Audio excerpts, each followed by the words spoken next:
This show is brought to you by Safety FM. What's up, peeps? Welcome back to Rebranding Safety. Today is the first episode of a brand new quarterly co-host. Let's jump into the intro and tell you some more about it. The problem in safety isn't deviation, it's complexity. Health and safety has gone mad. Health and safety is trying to unpick having gone mad in the past. There's no one solution and one problem. The problem is that we are looking for one solution. Does the structure of the team allow them to flourish? Feel safe enough to be uncomfortable. The environment defines our behaviours. People aren't the problem, they're the solution. Rebranding Safety, crushing the stereotype. Brought to you by Fluctuation. What's up, peeps? Welcome back to Rebranding Safety. Rebranding Safety is the YouTube channel and podcast doing exactly what it says on the tin. We're changing the profession. We do it on YouTube, we do it on podcasts. So if you're new here, hit subscribe, hit the bell and all of that stuff. Rebranding Safety is brought to you by us, Fluctuation, the consultancy business has been sitting behind Rebranding Safety for a long time, but since January, the start of this year, we have gone full-time consultancy, everything. We deliver essentially two types of service, that traditional health and safety and fire safety services within the technical side of things, like risk assessments, helping manage costs, emergency planning, all of that stuff, the stuff that we traditionally think of health and safety. We do all that stuff, but we also offer that transformational side, the human factors and behavior and cultural change stuff as well. And we like to try and bring those two worlds together as much as we can. So if you need some support on that, whether it's the technical side or the transformational side, check out riskfluentlimited.com. The link's in the description below. So today is the start of our new quarterly co-host for this quarter. Today we're talking to a good friend of mine who happened to start his consultancy pretty much around the same time that we started our consultancy. So we thought, let's talk about starting a consultancy. It's kind of a common route for a lot of safety professionals to at least once try or actually do and become a consultant, a self-employed consultant, that is. So we thought, well, let's talk about it. We've done an episode on kind of building a consultancy with Simon back in the day, and that's always been a very popular piece of content that we've produced. So let's re-explore it with both basically just having a chat over 3 episodes about our experiences to try and cut some of the bullshit out. There's loads of bullshit around there about side hustle and starting your own company, being an entrepreneur and all of this stuff. So try and get rid of that. Try and be quite authentic with you guys and let you know some of the good stuff about it, some of the hard stuff about it, our struggles, the things that we never thought we'd need to know, and so on and so forth. We're going to break that into 3 episodes, just me and Sam chewing the fat. So I hope you enjoy it. But before we jump into the episode, just a quick shout out to Paradigm Human Performance. Paradigm Human Performance has sponsored Rebranding Safety YouTube and podcast channel for about a year now. And if you don't know who they are yet, then you haven't really been paying attention, or you do what most people do and just skip the advert bit, which is always a dilemma. But ultimately, let me tell you what Paradigm Human Performance do. Well, they do what they say on the tin, really. They are human organisational performance experts. They have a background in nuclear, rail, aviation, and now they're working with clients all around the world, raising awareness and training and upskilling people from human organizational performance point of view, working with clients to help them improve their kind of human and organizational performance. They're a great group of people, and ultimately, if you're not quite sure yet, you can also go and check out the Learning Organisation webinar on their website, which is linked in the description below. But if you want to dive straight in, their email address and phone number is also in the description below, so go and check that out. And thank you very much, Paradigm, for sponsoring this podcast. Without further ado, let's jump into our chat with the amazing Sam Neal. Right, Mr. Neal, welcome to Rebranding Safety. Thank you for having me. That's all right, mate. I can't believe it's been this long, actually, to get you on, considering how much we talk and how much we do together. Well, I have been waiting. Why is this prick not asking me on the podcast? Is it me? No, it's not. It's not you. Right. So we haven't got you on for ages, and now we're just going to have you on 3 times. over the next quarter. So you're going to do quarterly co-host with us. Do you want to introduce yourself, who you are, what you do, a little bit maybe of your background? We don't need your full life story, like I was born in NGH or whatever. And then kind of introduce the concept of what we're going to talk about as well. And then me and you will get into the waffle.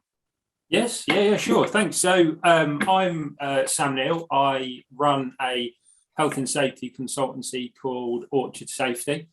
More on that in a bit. I've been in the health and safety arena for 16, 17 years, which is scarily a long time, to be honest. I kind of fell into it when I came out of university. So I'm almost kind of a one career safety professional.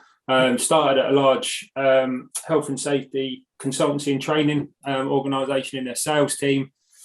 They delivered the NEBOSH SNAP cert, so I did that when I was there, and then kind of gradually got into a bit of consultancy work when I was with them, and then cut my teeth and weirdly enjoyed it in a way. Moved on from there, went into private consultancy, and then over the last kind of 16, 17 years, I bounced around a bit. So, started a health and safety advisor role in fulfillment, distribution, logistics, retail, and then sort of worked my way up the career ladder, and got more involved in sort of the strategic stuff, if you like, and the management, leading the teams. And then last December, decided to take the plunge after thinking about it for many, many years, and went full-time in Orchard Safety. Awesome. Which leads us very nicely into the reason why we're here today. And obviously, as you said, I'll be co-hosting with you over the next couple of months. And really sort of what we're talking about is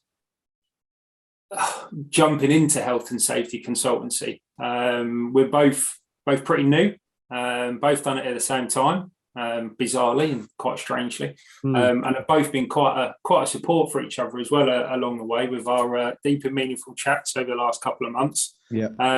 So yeah, the next few months we'll be talking about our sort of whys, why we got involved, some of the pitfalls, some of the challenges, the darker side of running your business. Dare I say, the things that don't see. And then hopefully sort of helping and giving a bit of advice to other safety professionals that are thinking about the same, and helping them along their journeys as well. Love that. I love that.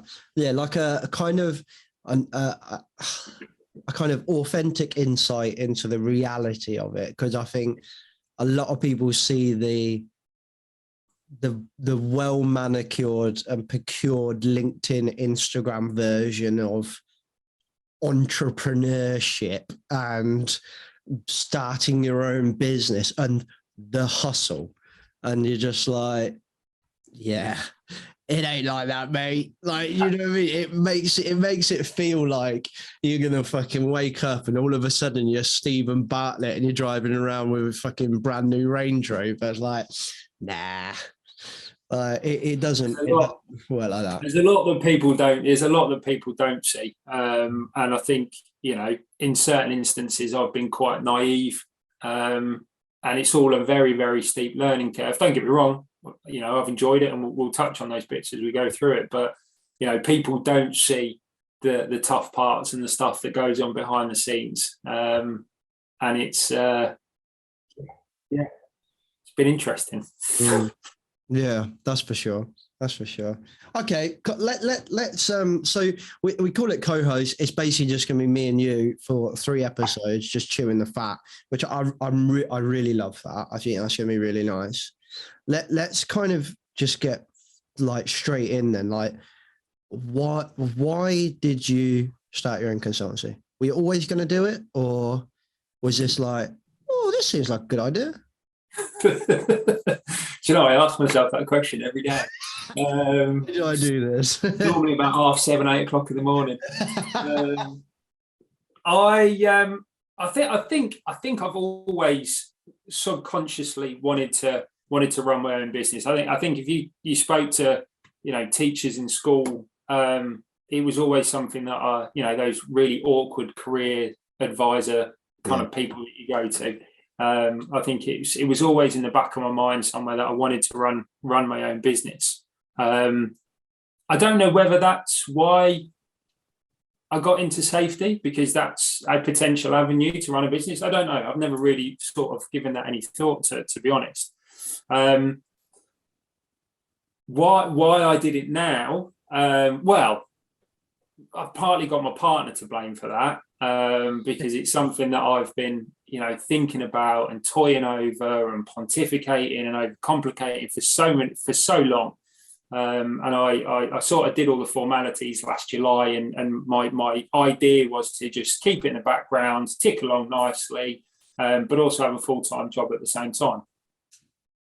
Lo and behold, did I know, there I was writing a LinkedIn post, or just thinking about publicising it and letting all people know, and I deleted it and rewritten it and deleted it and rewritten it, and my partner just sent it.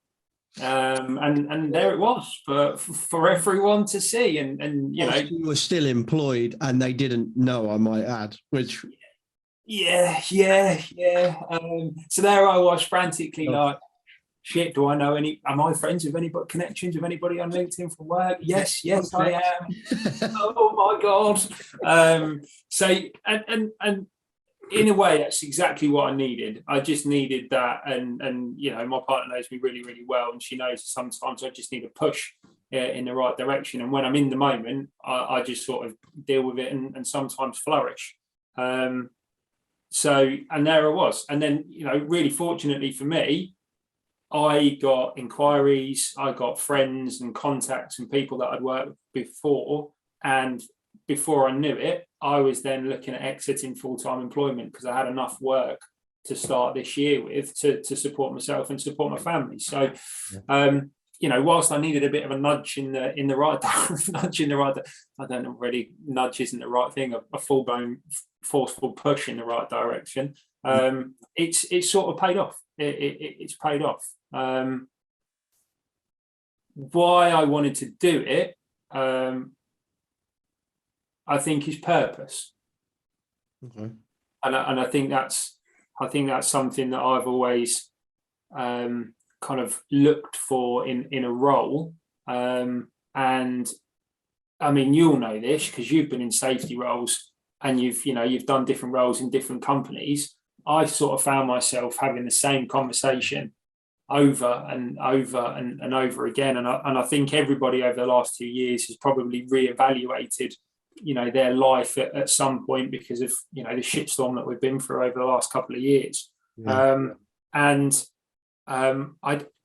had this, I distinctly remember, well, actually you're partly to blame, because I distinctly remember you sort of saying on a Project Mollitiam call, when I raised an issue, that you need to be the solution to the problem, and sort of that got me thinking about what I wanted to do and where I wanted to go. And then I had a chat with a friend of mine. So I had a chat with a friend of mine where I was working at the time, and he's a really, really good friend. And we'd had a really, really tough week in the midst of COVID, isolators everywhere. We were there managing it, and he just said to me, and off the cuff, we've got to do these types of roles for the next 35 to 40 years. And I remember coming off that call and going, oh, hell no. Wow. No. There's got to be more, and there's got to be sort of different differences out there, and I want to make a difference, and those kind of things. And the time felt right. What about you? Kind of similar, but kind of different in a way. There's a lot of similarities in there.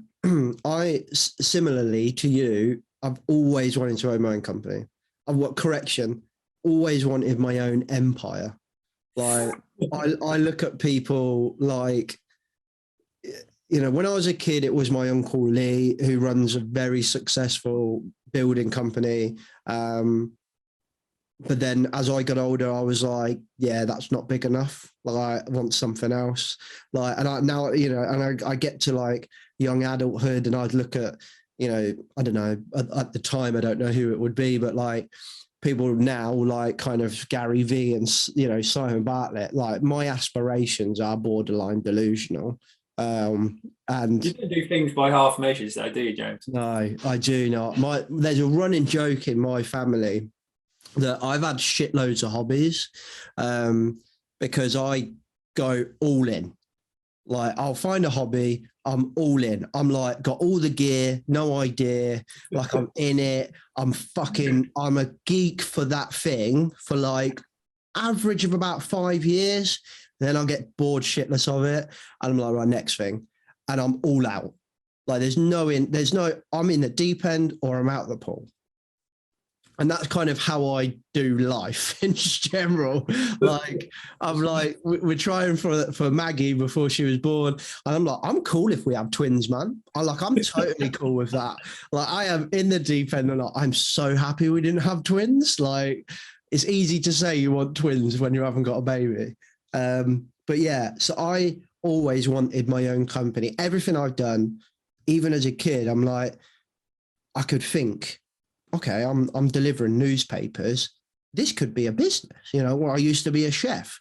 I'd be like, okay, I'm going to buy a food van. Me and my wife actually nearly brought a food van years and years ago. Fucking glad we didn't. But everything was always the next step, the next step, the next step, to be the top and then to run my own company. Safety, like many people, kind of fell into safety. Safety gave me something that I felt like I could tangibly become quite good at it. Like I was enjoying it. I kind of got it. It was nice. I was solving problems all the time. I was doing loads. It gave me the variety that I didn't have, that kind of on board of this hobby kind of thing. Like every 5 years, it was just something different all the time. So I was like, actually, I could see myself doing this for a long time. I did have some wobbles like through it where I'm like, do I really want to fucking do this all the time? Like, because sometimes safety, it's really hard and lonely and boring and samey, to like your point. And I left my first safety job at Sealed Air and I loved that job. It was hard and it had problems, but I loved that job. It pushed me summit Rome and my learning curve was steep. I loved it. And after that, I never settled down. Like, I just bounced around for a long time. I needed like a big project and I just kept bouncing and bouncing and bouncing. And I think it was because inevitably I needed to just do it for myself. But ultimately I knew I wasn't ready to do it for myself because I didn't have the experience yet. So I kind of got to a company, I did something, learned something, whatever it was. I've added to my repertoire or delivered a project and then got bored and moved on. And that averaged at about 2 years each time. And then my last company I was at before I went full-time self-employed, I actually had every intention of being there for about probably another like 2 to 3 years. So I left there at just shy of 2 years, I think, about 1.5 years, maybe-ish. And I had every intention of being there for a good, 3 years-ish, maybe even longer, because it was part of a strategy. I was like, okay, this role could actually launch me into my consultancy. Yeah. I can see it. I've worked it. I planned it. And it just so happened that we ended up having a business redesign. As per usual, business redesigners always rear their ugly heads at some point, and it becomes difficult. We had some really difficult conversations, and I was essentially not pushed, but I was put into a position that made me consider a potential alternative. And the thought of going for another fucking interview with some other guy that's got loads of fucking letters after his name, but I'm just like, naturally, you're not that good at what you do. And that's maybe me being a bit pretentious and a bit of an arsehole, but like, I've been to so many interviews and just thought, you were employed basically on like what it says on the paper. And there are good people out there, but just so many times I was so disappointed with who was my manager and ended up moving on because I couldn't get past that person because I didn't have the letters, because I've never been the kind of, I never agreed with it. So I never did it. And that always stopped me. And I knew I'd have that same conversation again because I've spat my dummy out and haven't gone chartered and refused to go chartered. So I knew I'd have that same battle. If I was trying to get an equivalent head of or director type role, which is what I wanted, everyone would want me to be chartered. And I was like, I'm not going to do that. I'm just going to fucking do it myself. So I put my fingers out in the pies and all that and started to see if we got any interest. And at the same time, Rebranding Safety was going mad, and we were getting interest, and we picked up a sponsorship as well. And we were getting like random little media jobs and speaking jobs, which was ticking over nicely. We had already employed my wife to work for the podcast on the YouTube channel anyway. So we just had a conversation. Should we just chuck all our eggs in one basket? And we built up some kind of associate work, like subcontractor work, which we'll talk about probably next in the next episode, to kind of pay the bills. And that was it, really. I made the jump. Did I wake up every morning going, what the fuck have you done? Like for like the last 3 months? Yeah.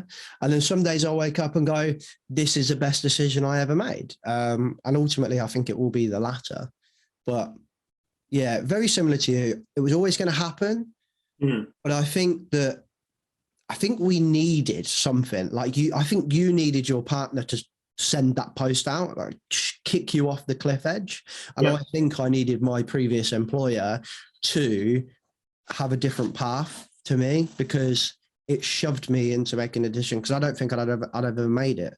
Because I mean, I'd be interested in your thoughts on this. Like it's scary AF going from a consistent salaried role where you're always getting money in. Like, even if you don't perform, like if you don't perform, eventually you're going to get caught out and eventually you're going to go through performance management and all that stuff. But I could not perform for a good chunk of time and still get paid. Yeah. And I could not turn up and still get paid. Yeah. Within reason. Do you know what I mean? But if you don't turn up on your own, on self-employed, ain't no one paying you. Do you know what I mean? And like you wake up on that first day and you're like, I have no business coming in. I have no money coming in. Like, what the fuck? And I found that actually nearly crippling. Like the fear of not being able to provide for my family the first couple of months was nearly crippling, to the point where I shut down. Like I wasn't doing anything. Like, I don't know how you felt that transition between salaried and not salaried. Like, but for me, it was a crippling fear for a few months. It is tough. And you know, I didn't really get a true realization of what I'd done until I didn't get paid. So obviously, you know, when you're in employment, you know, your payday is fixed, or, you know, last Friday of the month or the 25th or whatever it was. And then in January, the end of Jan, I didn't get paid. There was no income. And it was at that point I was like, yeah. Right, okay. And it was just subtle things like that so it didn't hit me all at once. And I was quite fortunate that I'd been able to put a bit of a banker away. So I had some, you know, being honest, I had some savings that I knew would keep me tied over for a couple of months, so that I didn't have to take a salary from the business. Yeah. So I've been really fortunate that I've not had to take a salary for kind of 4 months or so, which has just given me the opportunity to build up a buffer when I do start paying myself. Yeah. But, you know, just going back to, you know, what you said about you can't not turn up. You know, I was thinking the other day, you can't have a bad day. No. You know, sometimes when you're in full-time employment, you wake up and you think, I just feel a bit shit, not really feeling it today. I'll do what I need to do. I'll stay beneath the radar, you know, and everyone does it. You know, I don't think that comes as a surprise. But there's work that I've been doing recently when I've been in front of a client and I just didn't feel on point. But I know that you have to kind of almost dig deep, because you know that, you know, this is your brand, this is your business. Yeah. And one, you don't want to let the customer or the client down, and one, you don't want to let yourself down. I remember in December, I got the most horrific chest infection from my darling little feral child, and it knocked me off my feet for about 4 days. Yeah. And I remember Kerry, my partner, saying, "Trust you to get sick, Yeah. literally as you're not getting statutory sick pay, or there's no sick pay. Yeah. You couldn't have timed that any better. Did you say, look, love, you press fucking post on that LinkedIn post? Not me. Yeah, I have no accountability in that whatsoever. Unfortunately, I was, I still did a bit of work, and I shouldn't have done any work, and I managed to rejig things, so it worked out all right. Yeah. But it's stuff like that you've kind of lost. You've lost that security of your employer, and that's quite a scary feeling when you're doing it for the first time, because you're thinking about stuff like that. It's so funny how similar our stories are, because I caught COVID, and I'd gone 2 fucking years of a pandemic where I'd still been working. Yes, I've been working from home quite a lot, but I'd been to London a few times. I had to go into the office a few times. I had to go to a client a few times, well, to clients of my previous employer a few times. So I hadn't been like out gallivanting, but I had been out, and I'd been following the rules and stuff, but like I hadn't been, completely isolated, but I never caught COVID for 2 years. And then the second I went self-employed, I had no statutory sick pay. My darling daughter, feral child, to use your words, give me bloody COVID. And I was like, is this a joke? And my wife said exactly the same thing. Only you, James, would catch COVID after years of statutory sick pay. Only you would catch it now. And the rules were still in place, and I couldn't go to work. So, and I had days in the diary that was kind of subcontracted work. So I had to ring up the contractor and be like, I've got COVID. And I remember shitting myself on the phone thinking, it's just going to give that work to someone else now because the client will want it done. And that's it. I've just lost a load of money. And I was freaking out. And, this isn't good, but like, this is a really good example of like the stuff we talk about in like behavior and error and bad decision making, and that people sometimes are forced to make bad decisions. We were genuinely discussing not telling anyone and just going, because I needed to feed my daughter. I needed to feed my wife. I needed to feed myself. So I was like so scared that I was going to lose that work and not get it back, that I was debated not saying anything and going anyway. And I'm glad I did ring that person. I mean, we both know who I'm talking about, and I don't know why I was scared of him, because he would never have been like, no. He was just like, yeah, cool. We'll just put it. How long's your isolation? I was like 5 days, and then if I test all right, I can cut. And he was like, all right, cool. I'll just tell the customer I'll put it back 5 days. And I was like, oh, really? Is that all right? He's like, yeah, it's fine. People get sick, James. And I'm like, oh, I thought you were going to give, I was like, if you need to give the work to someone else, mate, then it's fine. And he's like, James, shut up. Like, what's that? And I was just like, oh my God. Whew, thanks, mate. And relax. Yeah, that's literally what it was like. I felt like my body just went like, woof. And I was like, oh my God, thank God for that. I was really scared. I was really scared that I'd lost. I mean, it was about 2 weeks worth of work that I was like really grateful for. And it was a lot of work and a lot of money. And I was like, shit. Yeah. It's how weird that we both had the exact. Yeah, I know. It's very, very bizarre how this is all what panned out.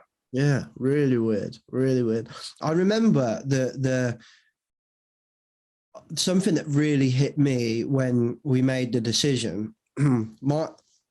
my wife and I come from very kind of quite not excuse me, not really poor backgrounds, but not wealthy backgrounds. Like, there were definitely people that were poorer than us, right? But we were pretty poor. And so we're both a bit funny with money, but very different. My response to not having money as a kid is to spend every penny I have now, right? So my response is like, I fucking worked for this, I'm spending it, right? If I want this, I'm having it. Within reason.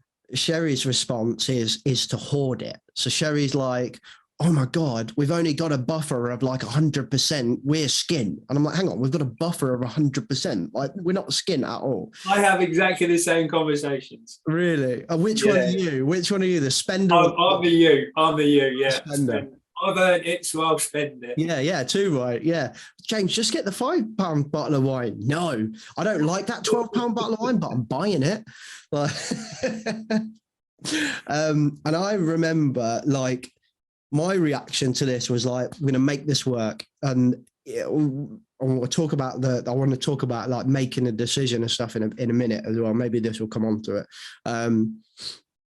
But I was like, my attitude was like, I'm going to make this work. Yeah, we're fine. I've got money. Money's coming in. We've done the calculations and stuff. We're all fine. My wife's response was like, oh my God, we're going to be skint. We're not going to pay it. We need to like cut everything. So like the first thing that was a really obvious and easy thing to cut was Maggie goes to nursery 2 days a week on top of a couple of days with grandparents. And she cut one of those days. Now, Maggie loves nursery. She loves nursery. And the first thing we cut was something that my daughter loves. And that hit me really hard. That my decision to run our own company and achieve what I wanted to achieve, like selfishly, and that's what I felt really selfish, had impacted her first. And I'd not really been impacted. Like I still got everything that I wanted, and I still got my house and my car, and I still drowned my sorrows in a bottle of wine that night. But like, you know, that really was like a big moment for me. And I think it was good because I freaked out for a few days, but then ultimately it was like a big slap in the face. It was like, I'm going to get her back in that other day.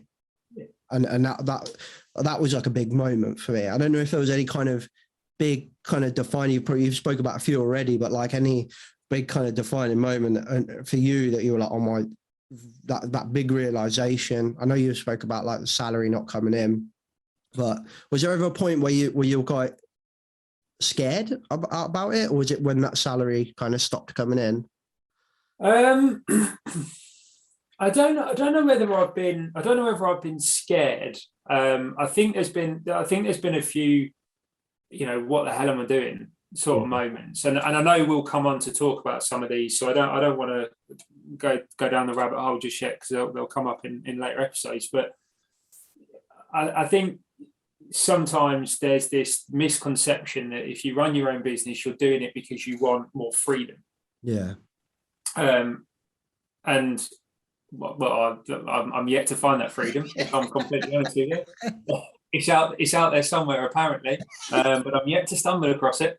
And there's just been a couple of times where, you know, I got myself in this headspace where if I'm not on the road, I'm not earning money and I'm not supporting my family. Yeah.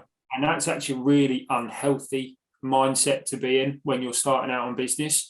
One, because you're literally just chasing money, and I think 1 week I did like 1,200 miles, and that's just not sustainable, and you're going to end up burning out. And I remember, I think, coming back late one evening, and I always try and get back before my lad goes down to bed so I can give him his bath and bottle and put him down. And I'd had a pretty crap day. Traffic was awful, and I think I just snapped at him, or you know, in the way that parents do sometimes. Yeah.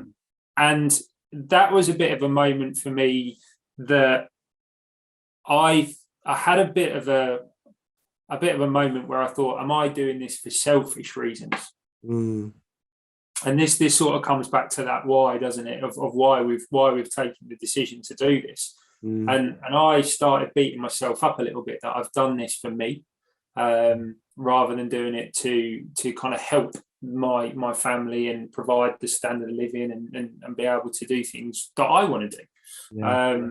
And that was pretty tough. And that bounced around my head for a good couple of weeks. Yeah. And, you know, I'll be honest, there was a couple of times when I thought, do you know what? It's probably just easier to go back into full-time employment.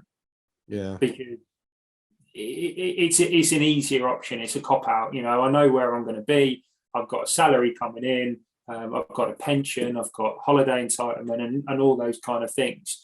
And me and my partner just had a really open and honest conversation, and she said, it's going to be tough the first couple of months, the first year, the first 2 years, but eventually over time, that will allow you to have a better quality of life, if you like, and have the freedom around the work-life balance, and you won't be flying around the country, because hopefully by then you'll have employees dotted around the country that will be able to do that for you. So I think it's not necessarily a scary thought. It was just more, have I done this for the right reasons? Have I been selfish in the decision that I've taken? Because actually at the moment it's not negatively impacted my family, but it has, made things a little bit more difficult in parts. Yeah. But then there are times where, like today, I was able to play with him this morning.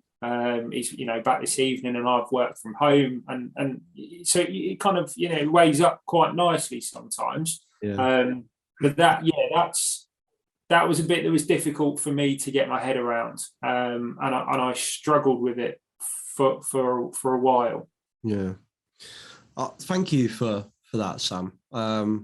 That's really honest of you, and I can totally just relate to that massively. I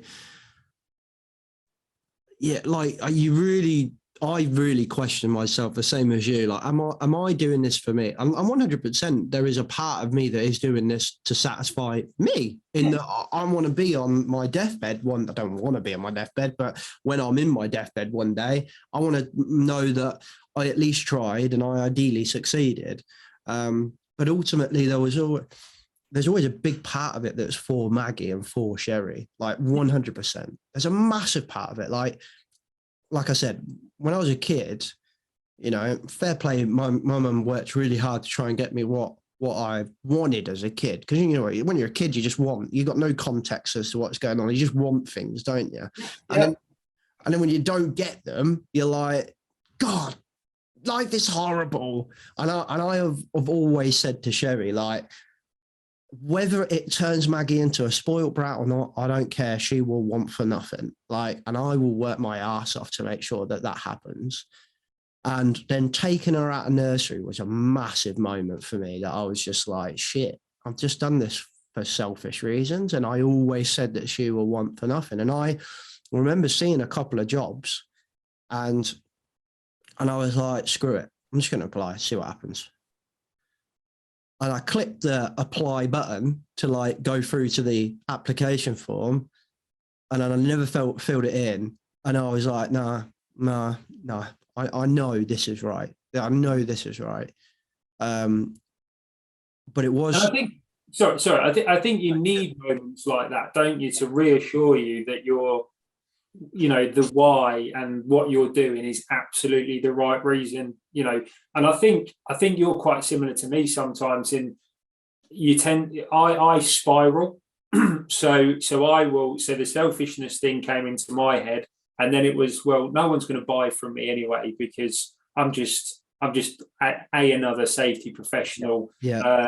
And what if actually the work that I do is not very good, and then all of a sudden I am in this cesspit of just negativity, imposter syndrome on absolute steroids. Yeah. It's not healthy at all. And actually, it was all because of a passing thought that, am I being selfish? And all of a sudden, it's the worst decision I've ever made. You need to get out of this as quickly as possible. Yeah. And I'm really glad I didn't, because, I'm doing this for a reason, and very much like you, I want it to be able to, this business will be part of my family for the future. And eventually, Kerry, my partner, will come and work for the business, hopefully, and it will make sort of our lives a bit easier around the kids. That's the end goal. I think sometimes you've got to sort of grin and bear those first initial moments, don't you, to get to that point. Yeah. 100%. Yeah. And I think we'll come back to, you've touched on it a couple of times, like that freedom piece. Yeah. And we're going to come back to that in episode 3. And there's a couple of things we're going to come back to, like the building a buffer stuff. We're going to come back to that in episode 2 as well. We're going to try and keep this quite focused on that kind of decision and why we jumped, because I think that is massively important. So do you know your why yet? Shouldn't I feel like I do, but I, as you know, went in the hot seat in the wagon wheel because I was thrown in it because someone bloody cancelled at the last minute, damn them. But no, fair enough. And it was really helpful, to be fair.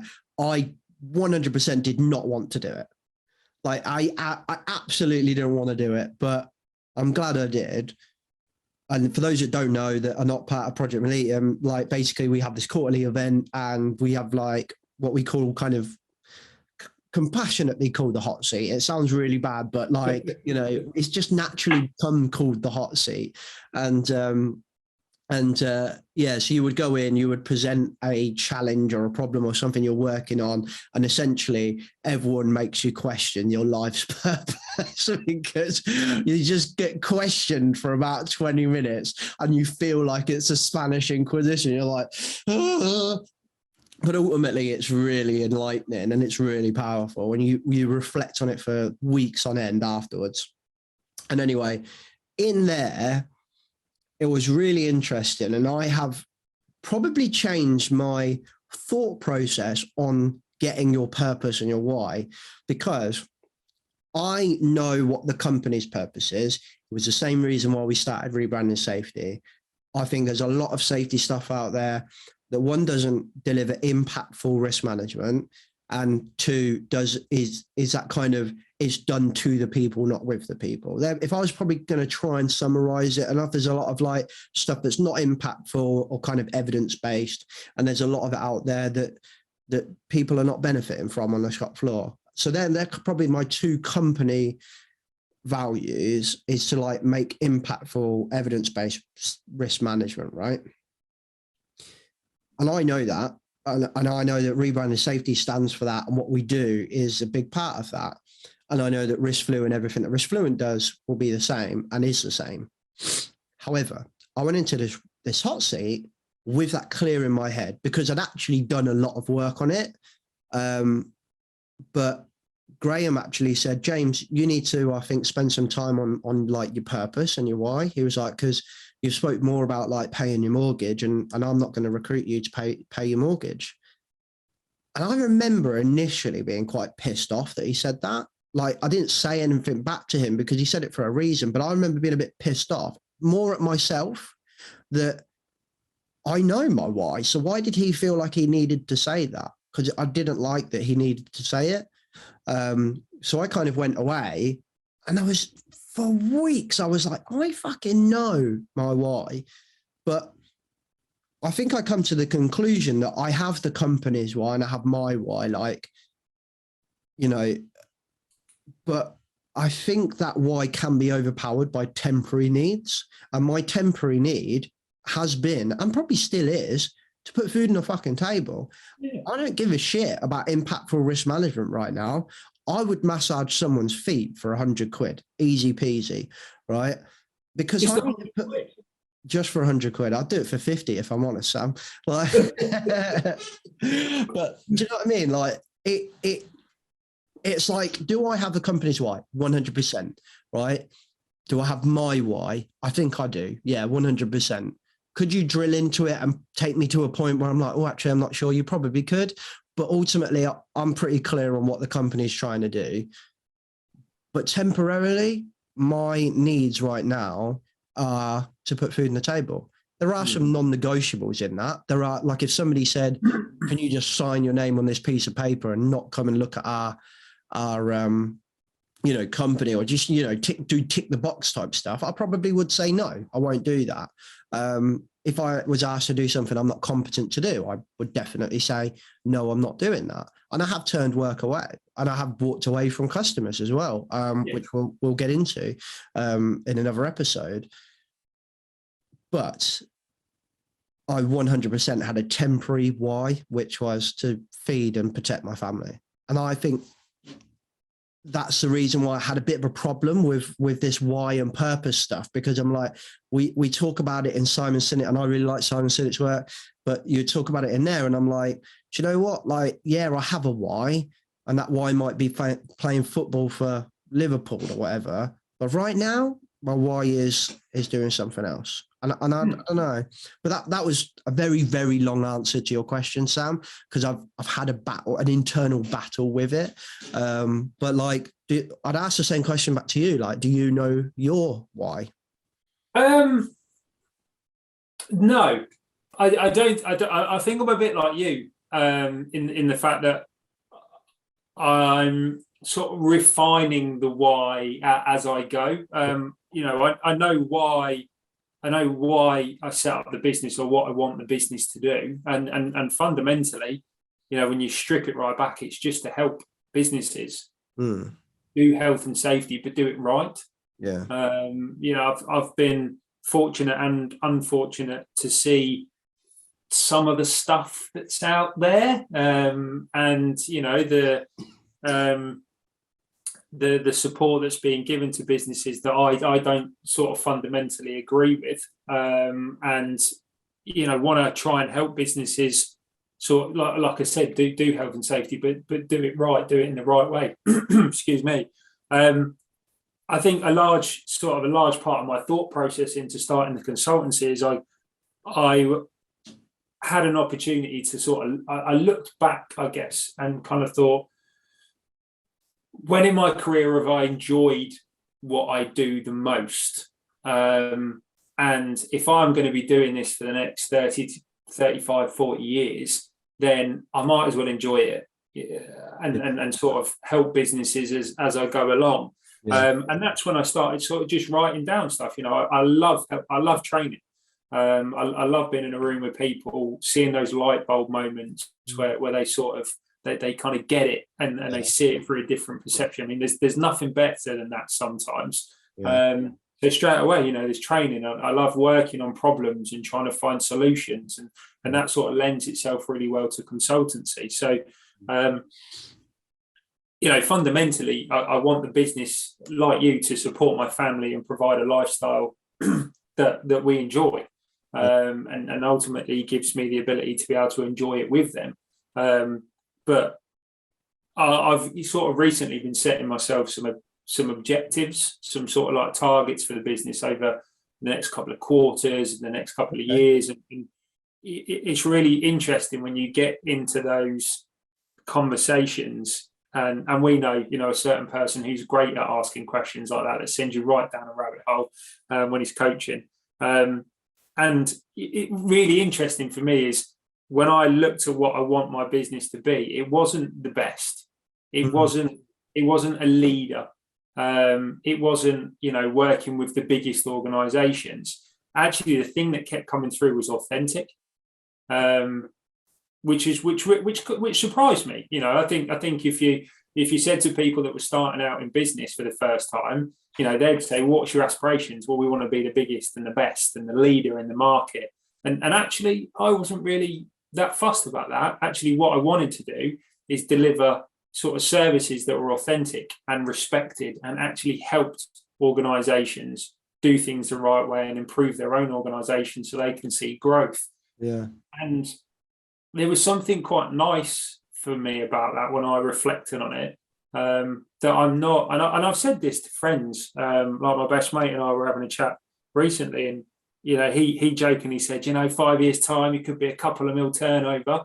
And I kind of went, yeah, if it happens, great. But if it doesn't, and I'm earning enough to enjoy life, and I'm enjoying what I'm doing, then, I'm not gonna turn my cheek up, my nose up, if I'm not earning millions in 5 years time, because that's not necessarily what I've got into consultancy for. It's to sort of go back to what I enjoy, the parts of health and safety that I enjoy, but hoping that I can influence and help organisations along the way. Yeah. I mean, it's interesting. I think if you really challenged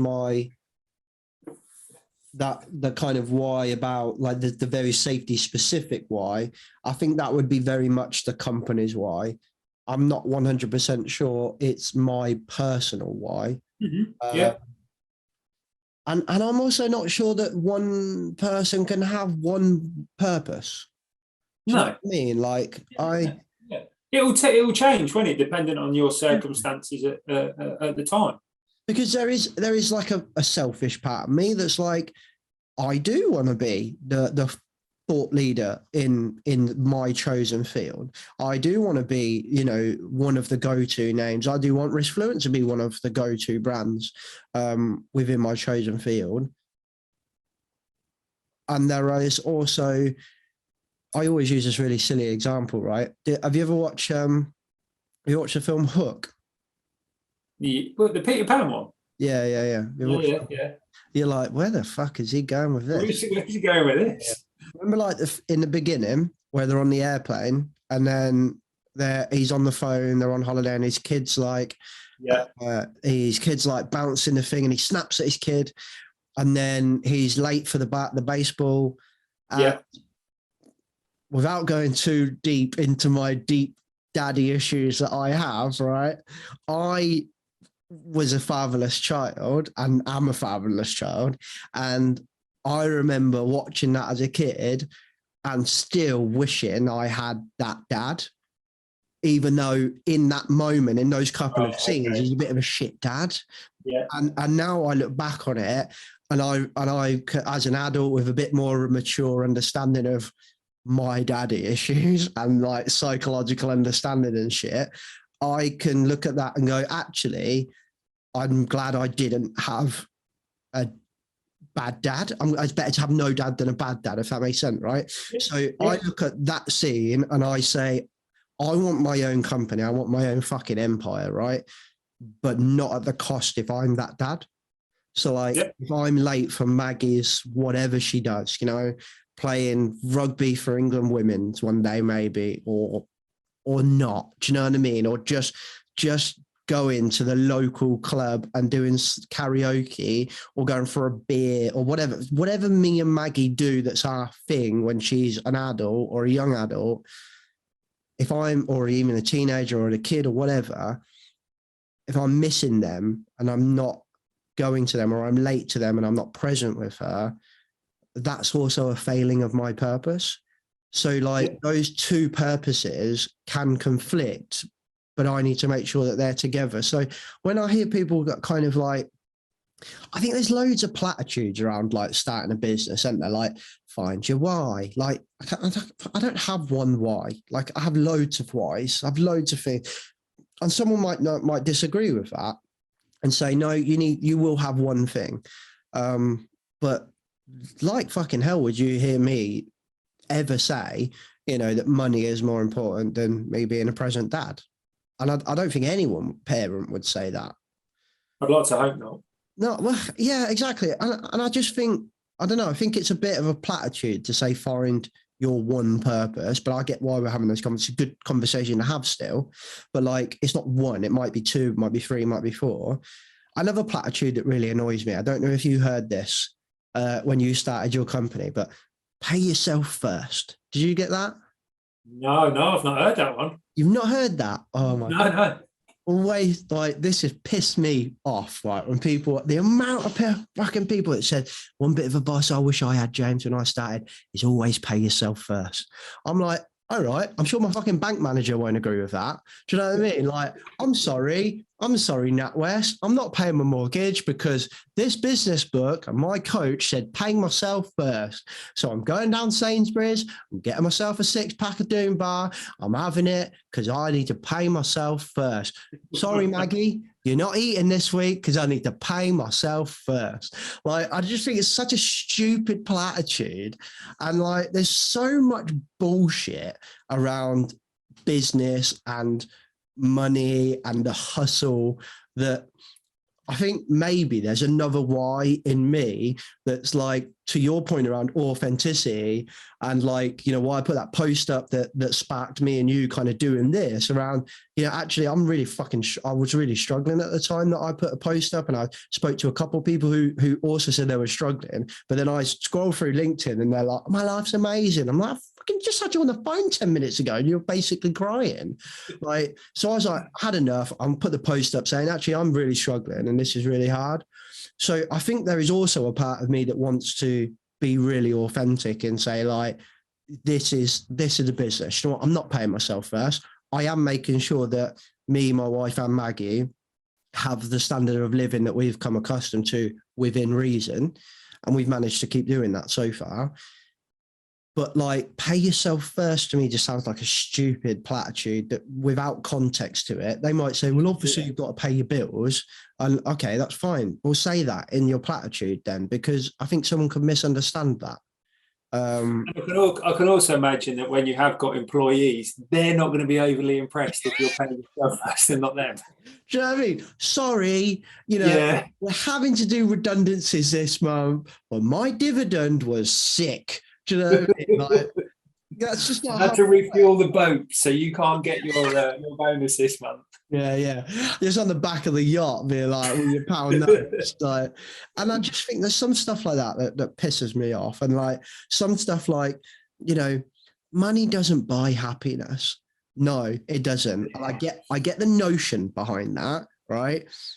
But it stops me feeling fucking stressed about paying the bill and feeding my daughter, right?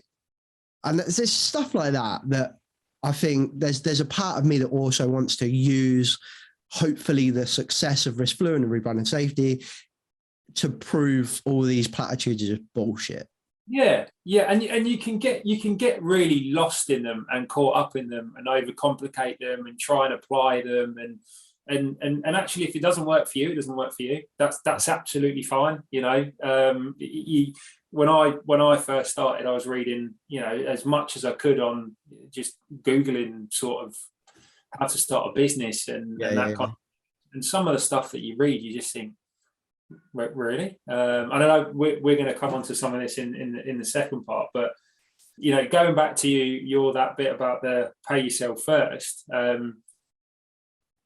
and kind of, I think I'm very similar with you. Is you kind of, part of my why is, I guess, and I don't know how this will come across, is sort of, I want to show people, particularly my children, that you can run a successful business, but you don't have to be a dick. Yeah. And I apologise if that's come across really badly, but you know, I had a friend of mine do some work for me, do a couple of fire risk assessments, and he invoiced me and he said, look, don't worry about paying me until the client have paid you. And I was like, no, absolutely not. I can afford to pay you. You've got a family and you've done some work for me and you've done it to a really good quality.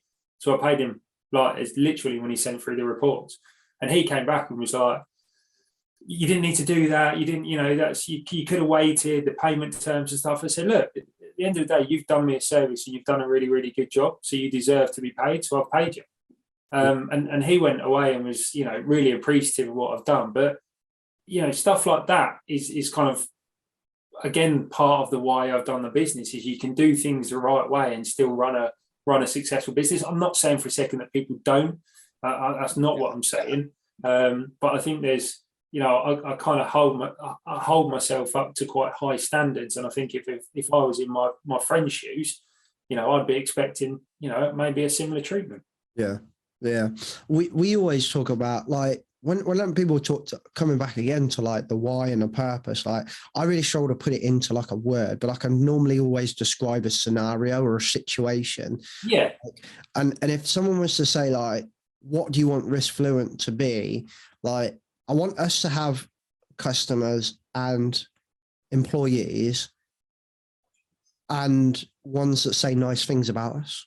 Like, that sounds really stupid, right? And everyone's like, well, that's obvious. But like, you know, you get like Glassdoor where people review the employer. I would be fucking heartbroken if an employee's put on there, this is a really shit place to work and I was treated like crap. or I didn't like it here, the office was bullshit, whatever, like, I'd be heartbroken. Like, and to me, I'd be like, no, I want people to love working for me. I want people to love working with me. And there might be, not everyone's going to love it. People don't like my style of stuff. And that's cool. If someone said, this is just not my style, I'd be like, okay, that's fair enough. But if someone went, I worked there and I was really miserable, like some of the places I've worked, I've been miserable, I've been lonely, I'm just a number. Like, I would be really upset about that. Like, so I can give a scenario or a situation, and it's things like that. Like, I want a contractor, I want a customer to turn around and saying, we haven't had that much off James this year, actually. But I just really like the guy, so we're just going to stay with him. Do you know what I mean? Like, and that sounds silly. I know it does. No, I don't think it does. No, being in your shoes, it doesn't sound silly at all. It might do to people that sort of aren't running their own business, but I absolutely get that. And it's, a part of the fears that I have sometimes, and again, I've had conversations with others, is sort of whether I'm too nice to be in business. Because I'm exactly with you. If I was working for a client for a sustained period of time, they didn't want to continue with that work, but actually they thought I was a really nice guy, I'd be over the moon. I'd be like, hey, great. But people would be like, yeah, but you've not got any repeat work. Yeah, no, but they think I'm a nice guy and they like working with us. We win. Yeah. We got off our accountant a tree planted for us. Okay. We were like, love it, doing it, like set it up that day. We were like, we're doing it. Every new client we have is getting a tree. Right. And then as we get bigger, we might do it every invoice or whatever. I don't know. We'll see how it goes. Right. But like, I really want to see like all of my customers have a fucking forest. Like, and we're just doing nice shit.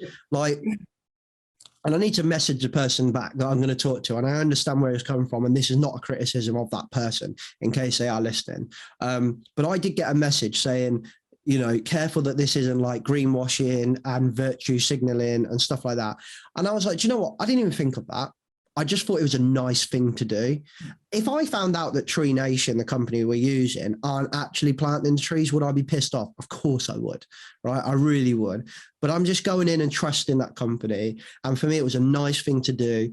And the customers that we had the message off that we did it, one of them messaged us. We planted 2 trees for one customer because there was 2 people we were dealing with. And one of them messaged us being like, this has made my day. This is so wow. She was like getting a message saying you've planted a tree for us and you have a tree. And this one was trees for tigers in India. She was so wholesome. She said, that's really made my day. And I was like, that is why we do this. Like, hopefully they'll say that the work we do for them is just as good.